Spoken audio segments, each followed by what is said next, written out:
Can you hear me? Oh, yes, you're back. Welcome back. I'm sorry, I never really disappeared. I heard everything that Elder said, and it started talking, but obviously you couldn't hear me. I'm very sorry about that. Well, I'm glad you're back, and it was only a rash. Okay, well, what I was saying, Elder, was hearing you recite the details of my personal history and career. You made me feel considerably old, but thanks very much for the welcome, and I'm really pleased to be here. I did hear what you said, and it sounds fantastic. I hear 19 or 20 people on the phone. I don't quite understand why there's such a preponderance of Tasmanians, but that's fantastic, very welcome. And you're absolutely right. This is a fantastic moment to celebrate stuff. We're not often in that position in this business of poverty alleviation to be celebrating. But I had the fantastic fortune last Thursday of being in West Java, a couple of hours west of Jakarta, to see a pentavalent vaccine being launched by the Minister of Health, who, by the way, is a fantastic woman, a very inspiring woman, who has recently taken up a job that you would be familiar with, which is she chairs the board of the Global Fund to Fight AIDS, TB and Malaria. And I appreciate all the work that you guys do for AIDS, TB and malaria, and TB in particular, as I understand it. So I had the privilege of being there and watching the celebrations. There were hundreds of people there, a lot of community health workers. They'd set up special tents all around the edges of this celebration field and were actually administering the vaccines and doing it in a really fantastic way with the other health interventions that in Indonesia are routinely part of a visit of a baby or a mother and or hopefully often a father and a baby to a health clinic, namely information about diet, weighing the baby, measuring the length of the baby, and providing other advice, particularly around sexual and reproductive health. And in this case, the pentavalent vaccine. If I could just spend a minute telling you how fantastic this pentavalent vaccine is. What it is if you think of the word penta, that's 5. So pentavalent is 5 vaccine antigens in one shot. In our world, the diphtheria, tetanus and pertussis being whooping cough, DTP, has long been the standard vaccine, the basic vaccine that even I, as old as I am, got as a baby. What I didn't get necessarily was the hepatitis B and the Haemophilus influenza B, HIB. And it's that HIB bit that's been added now to the Indonesian routine immunisation program. And HIB is a frightening disease that causes pneumonia and meningitis. And as this vaccine has now been introduced into Indonesia, it will take them, to be honest, I think their plan is 16 to 18 months to roll it out across the provinces of Indonesia, and then it will be firmly and forevermore a part of the routine immunisation program in that country. Indonesia, of course, is the 3rd or 4th biggest country in the world, so this is a real milestone in global health. And the reason it was able to happen is because GAVI was able to support the Indonesians, and the reason that GAVI was able to support the Indonesians was because donor governments like Australia were able to support GAVI, and the reason that donor governments like Australia were able to support GAVI was because of people like yourselves lobbying for international aid to be maintained and increased at acceptable levels so that we can share the wealth of this country with neighbours such as Indonesia. So it was a fantastic experience. It's actually a bit of a milestone for us in the GAVI Alliance because this vaccine pentavalent was the first one that we introduced when we started off in the year 2000, and it's almost complete. And I say almost because early next year, a country called South Sudan in Africa will adopt pentavalent, and South Sudan wasn't a country when GAVI started. As many of you know, I'm sure you all appreciate, it gained its independence not so long ago. And then once South Sudan has pentavalent, that means that all 73 countries that GAVI has supported will be using this vaccine, protecting against these 5 life-threatening diseases, which is a huge milestone. And we plan a big celebration, which we'd love you to be a part of, in March or April next year when South Sudan does introduce pentavalent. But meantime, we're able to celebrate in this part of the world this incredible achievement in Indonesia. So 2 minutes and a word about GAVI, and then I'll pass it back to you, Elder, to and open up for questions if you like. But we're just in such a fantastic space at the moment, thanks to all of you. GAVI's mission is to expand access to immunisation in the poorest countries of the world. Pretty simple mission. If you think of it from an Australian perspective, in Australia there are about, I think it's 11 vaccines that are routinely provided to all babies, all infants born in Australia. We want those 11 vaccines to be available to all kids wherever they may live, be it in the poor areas of Mumbai in India or the rural areas of Ethiopia. And that's our job, is to try and get these vaccines into those places. And over the 12, 13 years that GAVI has existed, we've had phenomenal success. And right now, we're on an amazing acceleration curve, which we hope that we'll be able to continue. We'll be able to continue if we can continue to get the donor funds to support this effort. And to give you one fact, I'll give you a couple of facts. In the time that GAVI has existed, WHO, the World Health Organization, tells us that there are 400 million children who have been vaccinated who would not otherwise have been vaccinated were GAVI not there. And a consequence of that is that almost 6 million kids would have died were it not for those vaccines. So we can say that your help has helped to prevent 4 million deaths amongst children so far. But we're right at a critical point of acceleration, introducing new vaccines in the last few years. The whole immunization landscape in the developing world is changing faster than we've ever seen before. And one fact about that, in the first 12 years, GAVI procured and distributed to routine immunisation programs to government systems, often administered or delivered by non-government organisations, but into the national routine immunisation programs of developing countries, 1 billion doses of vaccines, a variety of different vaccines. But in the first 12 years, 1 billion doses. This year alone, 2013, we have already distributed 500 million. So get that figure, going from 1 billion to 1.5 billion in 1 year alone. That just tells you the massive acceleration that's going on right now in the efforts of the GAVI Alliance. Now, the GAVI Alliance isn't me. It's not my 140 colleagues sitting in Geneva. It's largely represented by the developing countries themselves, non-government organisations. We work very closely with our partners, UNICEF, the World Health Organization, and frankly, we work really closely with the vaccine manufacturers also, because what we want to do is make sure this effort is sustained. And that means we want to bring down the prices of vaccines to an affordable level for developing countries, and we want to ensure a secure supply over time. What was amazing about that launch last Thursday in Indonesia is that that was a locally produced vaccine, produced in a factory in Bandung, not too far out of Jakarta, where we had the privilege to go the day before the launch to see this vaccine being produced. And now we've encouraged that company, its name is Biopharma, to think about exporting that vaccine so that that Indonesian vaccine, which is actually produced at a considerably cheaper price than we are buying that same vaccine or a similar vaccine from other companies in Belgium and the United States, Korea, and where's the other place? There's one other place, I'm sorry, I've forgotten, in Europe, where we buy the pentavalent vaccine. It's being produced very cheaply in Indonesia, and we hope to use that Indonesian vaccine and ship it across the Indian Ocean for use in Africa.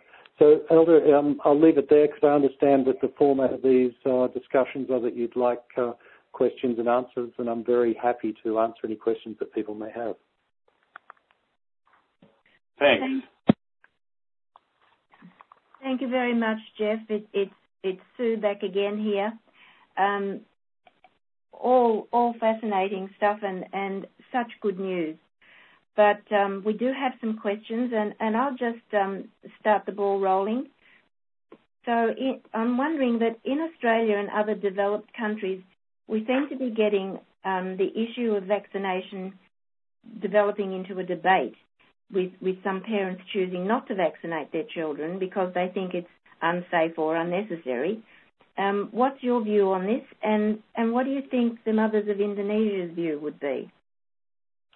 What an excellent question, Sue. Yes, I've watched that debate, and it's been quite interesting, actually. Around the world, Australia is a bit of a focus for this, what you might call the anti-vaccine movement, and I'm not sure why that's the case. The first thing to say is that there is no truth in the argument that vaccines are unsafe. Vaccines go through an extremely rigorous testing process that tests both the quality assurance of the process of producing them and the actual product itself, the actual vaccines themselves. Now, and the reason that it's so important to have such a high quality standard for tools like vaccines are because it's a preventative measure. And if we're talking about drugs, drugs that you use to treat an illness, then if a drug doesn't work, well, a mum or a dad says, oh, well, that didn't work, I'll try something else. When you're dealing with something that's a preventative exercise, like a vaccine that prevents disease, if it caused harm, you have all hell to pay. So there's a much higher bar, a much higher quality standard against vaccines than there are drugs. Now, that said, it is true that very, very occasionally there will be an adverse reaction to a vaccine and someone might get sick. Someone might even die, but that is extremely rare. I don't have the data in front of me, but if you said 1 in a million, you would be exaggerating. It's extremely rare. So the first thing to say is vaccines are impeccably safe on the whole. It is absolutely true that there might be an adverse reaction from time to time, but you're dealing with a public health measure and one has to take a minimal risk in that space. Your second point about them being, are the mothers of Indonesia debating the safety of vaccines? No. In the developing world where treatment is that much harder to find, where health systems are that much weaker than we have in Australia, vaccines are something that mothers absolutely want to bring to their children. There's no question. There's no coffee groups sitting around the West Java lounges sort of discussing whether they should immunise their kids or not. They know that pneumonia kills their kids. They know that diarrhea kills their kids, and now there's vaccines that can stop that, and they want those vaccines. Yes, thank you very much, Geoff. Let's go to our next question. It comes from Bernie in Tasmania. Either Ian or Alex, have you got a question there?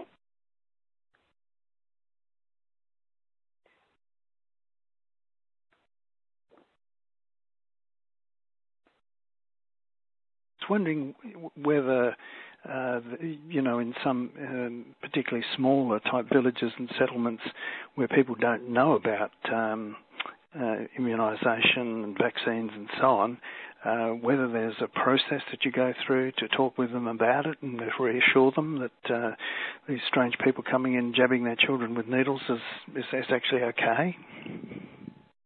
Yeah, thanks, look, the first thing I'd say is that what we're doing and the way that we are working in GAVI is providing the vaccines into a national system, into a local system. So there's no strange person coming along and jabbing a needle. There's no white fellow like myself turning up in a village in West Java and saying, give me your child, I want to stick a needle into them. It's the local health workers who are delivering this. And when we introduce a vaccine, when a government says we would like to use this new vaccine in our country, please, we also actually provide a cash grant to enable them to do what's called social mobilisation, to enable them to inform the population about this vaccine and invite people to come and bring their kids for it. We also, by the way, try and ensure that wherever possible, new vaccines that are being introduced align with the existing system. You'll find that in many developing countries, in most areas, immunisation is actually one of the first services that people are aware of in a national health system. I remember meeting the Minister for Health from Rwanda in a small republic in East Africa, And he was saying that it was actually the backbone of the health system in Rwanda after the horrific genocide that they had there, not too many years ago, and they had to rebuild the country. It was the immunisation program that drove the rebuilding of health services, partly because they knew how important immunisation was, and partly because it's just an absolutely universal service. But the key point is that it's delivered by community health workers, or if people are living in cities, it may be in their local health centre or their local hospital even, but it's local people. This isn't an exercise of foreigners or strangers coming in to want to jab kids. Thank you. Yes, thank you, Geoff. Our final question comes from the Sydney Northern Beaches area. And Lily or Diana, could you put your question? Yes, Lily here. I'm curious, after writing lots and lots of letters for years, how important was result in getting the $200 million pledged to GAVI by Australia in 2011? And, if you could sort of give us a percentage, I suppose, and how important will our organization's advocacy be going forward? Great question, Lily, because it gives me the chance to really thank you, because it was really important. The Australia in particular was one of our surprise donors in 2011 when we had what we called a replenishment conference that was held in London in the middle of that year. And we invited all of the donor governments and some private philanthropists, Bill Gates being the principal one, as I'm sure many of you know, around the table to say, look, we need to raise this money. And we expected many governments to step up to the plate, and Australia was the surprise step up. It was Kevin Rudd at the time, who I know is suffering a little bit at the moment in what he's trying to do, but he was fabulous. And he came and he pledged $200 million, as you said, over 3 years. Now, the reason that I would suggest to you that your efforts were particularly important is I want to relate a conversation I had with a guy named Bob McMullen, who was the Parliamentary Secretary for International Development not so long ago. And he's a Canberra guy. I'm sitting here talking to you from Canberra, by the way, tonight, because I've been here trying to see some officials and so on. And I said to Bob, who are the NGOs in the aid space, in the development aid space in Australia, who make that difference in Parliament House?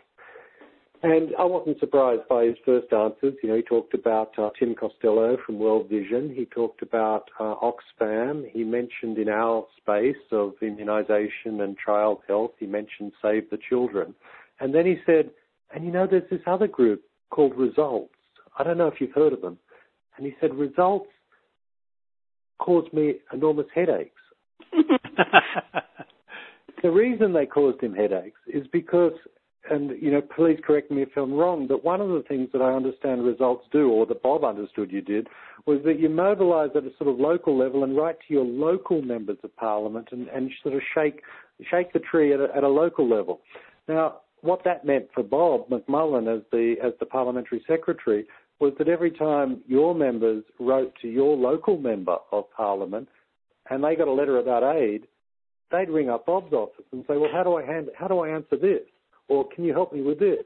And so he was, for a period there, constantly being inundated about particular things, and he'd get, 60, 100, I don't know how many, but he said it was a real irritant. It was a pleasure for him, by the way. He was a terrific guy, and he wanted to increase things, and this helped to raise the profile of the benefits of international development and aid and what Australia could and ought to be doing within the Parliament. So he was appreciative of it in a way, but he did describe it as an irritant. And so I think that beyond any doubt, Lily, the work that Results does, I would suggest to you, especially raising issues at that local level and writing to a local member of Parliament, is incredibly effective in the big scheme of international development. So thanks very much and congratulations. Thank you. That's very reassuring, Geoff. Thank you.